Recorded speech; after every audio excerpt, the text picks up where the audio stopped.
Hello friends. I hope आप सभी अच्छे से होंगे। फ्रेंड्स, हमारा आज का जो टॉपिक है वो ग्लोबलाइजेशन के ऊपर है। व्हाट इज़ ग्लोबलाइजेशन और विश्व व्यापारीकरण क्या होता है। फ्रेंड्स, कई बार क्या होता है कि स्टूडेंट्स को ना थोड़ी कंफ्यूजन हो जाती है।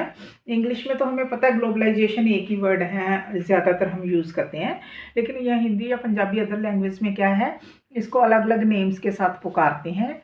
जैसे ग्लोबलाइजेशन को हम विश्व व्यापीकरण भी बोलते हैं, विश्व व्यापारीकरण भी बोलते हैं और भूमंडलीयकरण भी बोलते हैं। राइट, चलिए शुरू करते हैं। विश्व व्यापारीकरण की प्रक्रिया एक व्यापक आर्थिक प्रक्रिया है जो सभी समाजों में फैली होती है। इसमें अलग अलग देशों के बीच मुक्त व्यापार तथा आर्थिक संबंध होते हैं। सभी देश अपनी ज़रूरतों के लिए एक दूसरे पर निर्भर होते हैं, जिस वजह से अलग अलग देशों में मुक्त व्यापार पर आधारित आर्थिक संबंधों का विचार हमारे सामने आया। इस विचार को विश्व व्यापारीकरण कहते हैं। राइट, तो क्या है कि ध्यान दीजिए कि एक व्यापक आर्थिक प्रक्रिया है, ठीक है, जो सभी समाजों में फैली होती है। अर्थ ये है कि ये जो ग्लोबलाइजेशन है ना, ये हर एक समाज में पाया जाता है। वर्ल्ड के हर एक कह सकते हैं हम कंट्री में, देश में पाया जाता है, सभी देशों में है। और इसमें होता क्या है कि अलग अलग जो देश हैं उनके बीच जो है बिजनेस रिलेशंस जो है वो होते हैं और इकॉनमी के ऊपर बेस्ड होता है ये। और सभी देश जो है वो अपनी ज़रूरतों के लिए एक दूसरे पर निर्भर होते हैं। अब ये तो हमें पता ही है ना कि कोई भी व्यक्ति जो है अपनी सारी ज़रूरतें खुद पूरी नहीं कर सकता। उसी प्रकार से कोई भी देश है वो सभी ज़रूरतें अपनी खुद पूरी नहीं कर सकता, उसको जो है दूसरे देशों से हेल्प लेनी ही पड़ती है। एग्जाम्पल के लिए इंडिया में हम जो पेट्रोल है, डीजल है, वो अदर कंट्रीज से मंगवाते हैं, ठीक है। तो इंडिया में वीट प्रोडक्शन बहुत ज़्यादा है और हमारा जो वीट है, गेहूं है, वो दूसरे देशों में हम जो है भेजते हैं। तो इसी प्रकार से सभी देश जो है अपनी ज़रूरतों के लिए एक दूसरे के ऊपर डिपेंड होते हैं, ठीक है। तो इसी वजह से अलग अलग देशों में मुक्त व्यापार व्यवस्था जो है वो पाई जाती है। तो इसी को हम विश्व व्यापारीकरण या ग्लोबलाइजेशन कहते हैं, ठीक है। चलिए अब हम आगे इसको डिटेल में पढ़ेंगे। तो हम करेंगे कि ग्लोबलाइजेशन है उसकी विशेषताएं क्या है, उसकी खासियत क्या है। चलिए शुरू करते हैं फ्रेंड्स। विश्व व्यापार की पहली विशेषता है वर्ल्ड ट्रेड, विश्व व्यापार। तो क्या है कि जो विश्व व्यापार है वो दुनिया का सबसे एक मजबूत आधार है, क्योंकि जो वर्ल्ड ट्रेड है ना, ये बहुत से देशों को आपस में जोड़ता है और आपस में उनका जो है व्यापार करवाता है, ठीक है।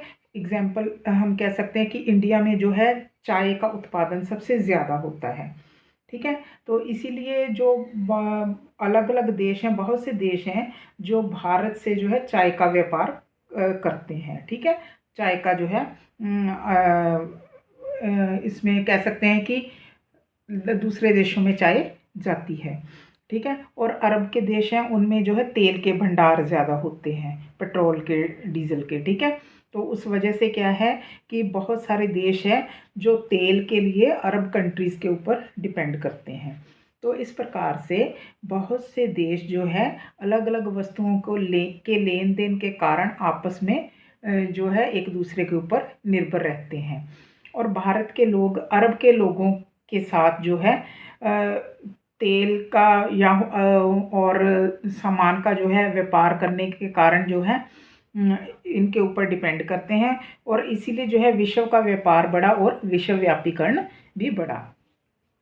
नेक्स्ट पॉइंट है इकोनॉमिक ग्लोबलाइजेशन, आर्थिक व्यापारीकरण, ठीक है। आर्थिक विश्व व्यापारीकरण ने जो है संसार में एक नई क्रांति लाए, ये नई आर्थिकता पैदा की। और क्या है कि अब एक देश की आर्थिकता जो है दूसरे देश की आर्थिकता के ऊपर निर्भर करने लगी।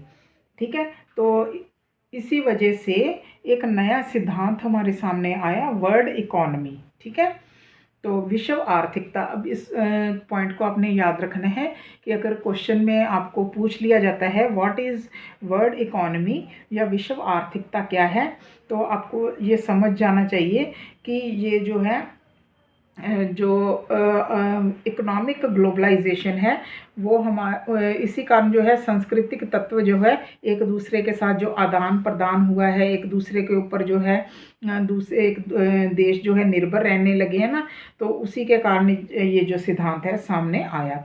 तो इसी के अंतर्गत निवेश, लेन देन, श्रम विभाजन, विशेषीकरण, उत्पादन, खपत, ये सारे जो है इसके काफ़ी इम्पॉर्टेंट पार्ट्स जो है वो हैं। तो इसीलिए आर्थिक विश्व व्यापारीकरण ने पूंजीवाद को आगे बढ़ाया है और अब जो है इंटरनेशनल लेवल के ऊपर जो है लोग आर्थिकता की संरचना के बारे में सोच रहे हैं कि जो स्ट्रक्चर है, इकोनॉमी स्ट्रक्चर है, वो कैसा होना चाहिए, इसकी और डेवलपमेंट कैसे की जा सकती है। थर्ड पॉइंट है ग्लोबलाइजेशन ऑफ मार्केट, बाजार का विश्व व्यापारीकरण। विश्व व्यापारीकरण ने बाज़ार को भी काफ़ी बढ़ावा दिया है और प्रत्येक बाज़ार का उत्पादन के तौर पर नहीं बल्कि खपत के तौर पर भी इसका विश्व व्यापारीकरण हुआ है। वो कैसे? अब कई देश ऐसे हैं जिनकी कंपनियां जो है ना वो दूसरे देशों का जो मार्केट है, बाज़ार है ना, उनकी ज़रूरतों को ध्यान में रखकर जो है वस्तुओं की प्रोडक्शन करने लगी, उत्पादन करने लगी हैं और इस कारण जो अन्य देश हैं उनका जो है व्यापार बढ़ने लगा है और फॉरेन जो करेंसी है उनका जो है इंपोर्ट एक्सपोर्ट होने लगा, एक्सचेंज होने लगा। जो विदेशी मुद्रा है ना, फॉरेन एक्सचेंज, वो इसी देश में आती है। तो इस प्रकार बाज़ार भी विदेशों के ऊपर निर्भर रहने लगे हैं और बाज़ारों में विदेशी वस्तुओं की अधिकता हो गई है। यहाँ तक कि जो हमारे घरों में खाने पीने का डिब्बाबंद सामान आता है ना, वो भी विदेशों में से ही आता है। तो इसी प्रकार जो विश्व व्यापारीकरण है उसने बाज़ार को भी व्यापक बना दिया है। इन शॉर्ट, जो भी सामान आता है ना हमारी कंट्री में या हमारे देश से दूसरे देशों की तरफ जाता है, तो हम उन देशों की जो मार्केट है वो उसको ध्यान में रखकर जो है प्रोडक्ट का निर्माण करते हैं। ठीक है, तो इसीलिए इसको हम ग्लोबलाइजेशन ऑफ मार्केट बोलते हैं, राइट। नेक्स्ट है डिवीज़न ऑफ लेबर, श्रम विभाजन। तो इससे जो है ग्लोबलाइजेशन की वजह से जो है डिवीज़न ऑफ लेबर, श्रम विभाजन भी बढ़ा है। क्यों? क्योंकि लोग जो है नए नए कोर्स सीख कर जो विदेशों में जाते हैं। एग्जाम्पल के लिए लोग जो है फॉरेन कंट्रीज़ में जाने के लिए कई तरह के कंप्यूटर कोर्सेज करके जाते हैं, ठीक है, ताकि वहाँ जाकर वो पैसा कमा सके। और आप देखो न्यूज़पेपर में भी जो है कई प्रकार के जो आप एडवर्टीज़मेंट देखते हो जिसमें उन्होंने अलग अलग तरह के व्यक्तियों की ज़रूरतों के बारे में लिखा जाता है कि हमें जो है इस एरिया के एक्सपर्ट्स चाहिए। तो जो भी व्यक्ति उसमें जो है एक्सपर्ट होता है तो वो उसके लिए मूव कर जाता है। श्रम विभाजन इस कारण से भी बढ़ा है। तो क्या है कि लोग जो है उनको ऐसा लगता है कि दूसरे देशों में हमारे देश के कंपैरेटिवली पैसा जाता है, तो ये ज़्यादा है, सॉरी जाता बोल रही हूँ। तो ये सिर्फ जो है ग्लोबलाइजेशन की वजह से ही पॉसिबल हो पाया है। ठीक है, migration of labour to other countries, श्रमिकों का एक देश से दूसरे देश जाना। जब हम ज़्यादातर हमें फॉरेन कंट्री का बड़ा क्रेज़ रहता है कि हमने कनाडा जाना, अमेरिका जाना, इंग्लैंड जाना, ऑस्ट्रेलिया जाना। तो ये क्यों होता है पता है क्यों? क्योंकि हमें ऐसा लगता है कि दूसरे देशों की जो पैसा है ना वो हमारे देश से ज़्यादा है। ठीक है, तो जो हमारे लेबर हैं, श्रमिक है, वो एक देश से दूसरे देश की ओर काम करने के लिए जाते हैं।